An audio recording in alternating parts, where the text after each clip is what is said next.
दो मछलियाँ और एक मेंढक की कहानी।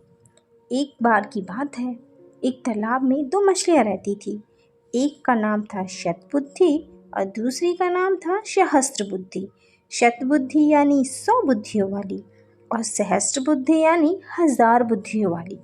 उसी तालाब में एक मेंढक भी रहता था। उसका नाम था एक बुद्धि, यानी उसके पास एक ही बुद्धि थी, इसलिए उसे बुद्धि पर अधिक अभिमान नहीं था।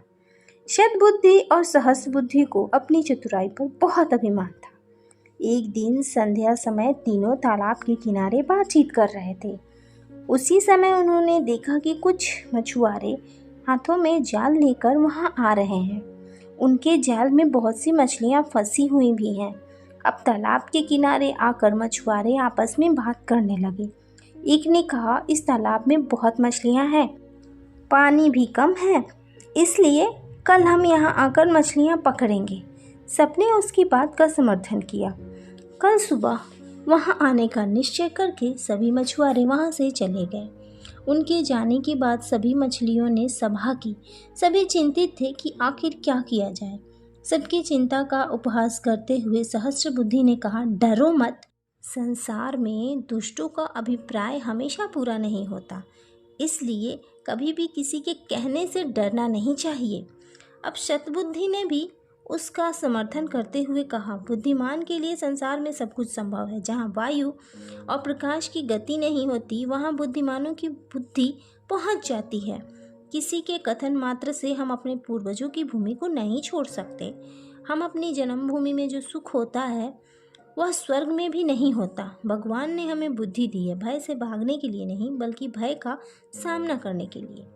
अब तालाब की मछलियों को तो शतबुद्धि और सहस्त्रबुद्धि के आश्वासन पर भरोसा हो गया, लेकिन एक बुद्धि मेंढक ने कहा, दोस्तों, मेरे पास तो एक ही बुद्धि है, वह मुझे यहाँ से भाग जाने की सलाह देता है, इसलिए मैं तो सुबह होने से पहले ही इस तालाब को छोड़कर चला जाऊंगा। यह कहकर मेंढक अपनी पत्नी के साथ तालाब से चला गया। दूसरे दिन अपने वचनानुसार वह मछुआरे वहां आए। उन्होंने तालाब में जाल बिछा लिया। तालाब की सभी मछलियां जाल में फंस गई। शतबुद्धि और सहस्त्रबुद्धि ने बचाव के लिए बहुत पैंतरे किए, किंतु मछुआरे भी अनाड़ी न थे। उन्होंने चुन चुन कर सभी मछलियों को जाल में बांध लिया। सबने तड़प तड़प कर अपने प्राण त्याग दिए।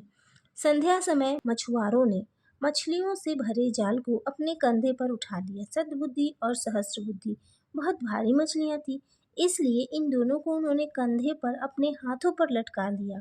उनकी यह अवस्था देखकर मेंढक मेंढकी से बोलता है, देखा, ये दोनों मछलियां कितनी दूरदर्शी थीं, लेकिन इन्हें अपनी बुद्धि पर कुछ ज़्यादा ही घमंड था, इसलिए आज इनकी ये हालत हुई है।